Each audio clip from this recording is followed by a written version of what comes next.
Yeah. Here's a guy who we weren't sure if he was going to be here, Max. Yeah. He has some travel woes, but I'm glad to see he was able to make it. That is Vinnie representing HIVE Gaming. And this is a little bittersweet because Vinnie, a long time ago, was actually the best Brawl Gamer Watch, yeah, man. And by like such a ridiculous margin. Oh, it wasn't even close, bro. He just set the standard.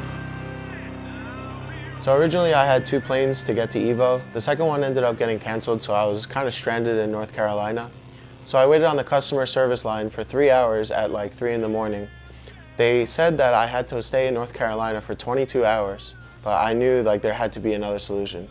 So eventually they came up with an idea where I could take 3 planes overnight, jumping from state to state, and it was cutting it really close. I almost missed my EVO pool, which started at noon. But I arrived at 12:05 at the venue. After 27 hours of travel, I ended up arriving the moment that EVO started for me. So I got extremely lucky in that way. I ended up getting a couple hours of sleep here and there in my travels, but I was basically dead and slightly nervous that I wouldn't win my EVO pool because of how dead I was, but I ended up coming out on top. So seed 2 in my pool was a Cloud player from New England called XIVII or something like that. And I've heard he was pretty good, like ranked in New England, but Cloud is like my best matchup, so I wasn't really worried. He ended up getting upsetted, but in my final match of Winners Finals, I played a Corrin player instead, and he was pretty solid and took a game off me, but I managed to win the set 2-1.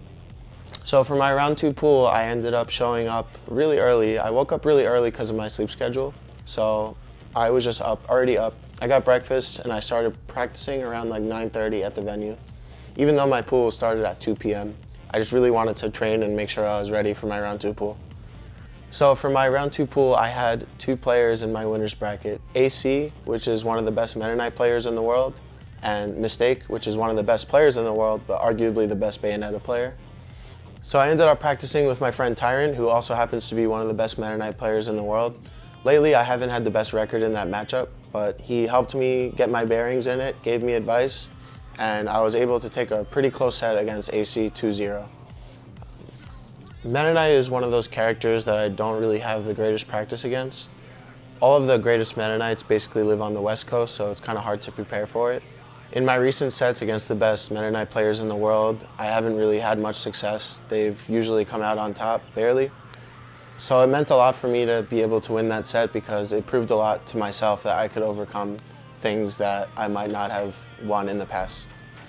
Bayonetta was more of a challenge for me to practice against because the Bayonetta players don't typically like preparing other people against Bayonetta because they're all friends with each other.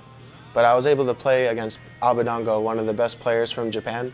He's typically a Mewtwo player, but he allowed me to practice against his Bayonetta in order to practice for Mistake. And it really helped me prepare for Mistake in the second round. Beating AC didn't make me comfortable, but it made me more confident in my play. Mainly because AC and Mistake have both beaten me in the last times that we played. Mistake beat me in a really close set 3-1 at Glitch in May, and he's also just one of the best players in the world, so I really wanted to beat him because that would just give me a lot of momentum in the winners bracket at EVO. So in the first set against Mistake, I was having a lot of trouble because he started out the game air camping me, and Sheik's aerials are not positive on hit at 0%. So I wasn't really sure what to do because if I jumped up and hit him, he would hit me back for more.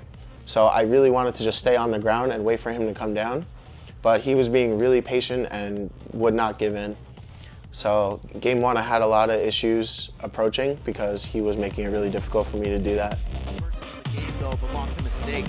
Yeah, but that was such great MCI right there from Vinnie. Still managing to find his way out of there after 2 ABKs. But wait a second. Okay, doesn't even need the second with twist. Goes for an up air after 2 ABKs, and there you have it, dude. Game 2, I counterpicked him to Smashville because it kind of took his ability to camp in the air away and make him be a little bit more honest. Right. All right.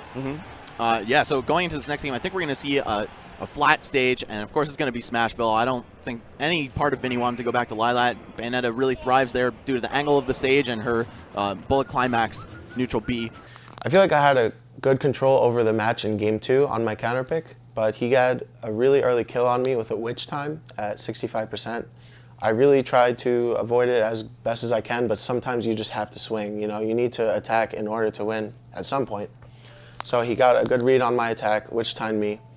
But then I had a lot of good momentum after that. I felt like I was going to take that game, but unfortunately, I didn't have the best SDI on his aerial combo, and he shotgunned me into the boundary with his up B at like a really low percent. I feel like it was at 60%. Didn't feel too great, and it kind of hurt my morale, but I tried to let it not hurt my morale because I know he's one of the best players in the world. So usually after I lose, I like to try to take a breather to myself, but also I was just trying to find a TO, and I really couldn't. I was walking in circles for like 15 minutes trying to figure out what to do next. Usually I have someone coming up to me telling me what I'm playing next, but I just felt like a lost boy in the woods. Like I had no idea like where the TOs were. But regardless, I had to find out whether I was going to play anti on stream or off stream. They said it was going to be off stream, so I picked a TV, which was kind of near the TOs, which I kind of regret because one of the TOs actually got right in front of my match, in front of my TV, so I couldn't see the game. And I feel like that really took me out of the game, unfortunately, because I had to ask him to move out of my way and inform him that this was a tournament match. So I did feel like that was really unprofessional by him. However, I do feel like Anti played great, and I'm not going to take anything away from him. He's one of my buddies from the brawl scene, and I wanted to see him go far. So it doesn't sting too bad losing to one of my friends, but obviously I wanted to go all the way, so it was pretty disappointing. I feel like Smash is like a language in a way, so you can't really multitask with it and play Smash well at the same time. So when I was physically talking to the guy, asking him to get out of my way and informing him that it was a tournament match, that kind of took me out of the game because I feel like Smash is one language and English is another language. So when you're talking to someone, and it goes for not just Smash, but other games. If you're talking to someone, it's difficult to play the game well. It kind of takes you out of the game and breaks your focus. I feel like I've accomplished a lot in Smash 4, but I really want to like top 8 a super major, or even win one. As far as Ultimate, I just want to put myself in a really good position to live in like a Smasher house. Earlier on in the Smash 4 days, I would live in a Smasher house, or a gaming house with Sky Williams, Tyrant, Void, Zero, Mr. R, and a couple other players. And I found myself to be really strong during those times because I was constantly surrounding myself with people that were like-minded and would play with me hours a day and wanted the same goals. So my play in general was a lot cleaner back then because I would just wake up, play, go to sleep, wake up, play, go to a local tournament, go to sleep. And eventually I just became a robot from that.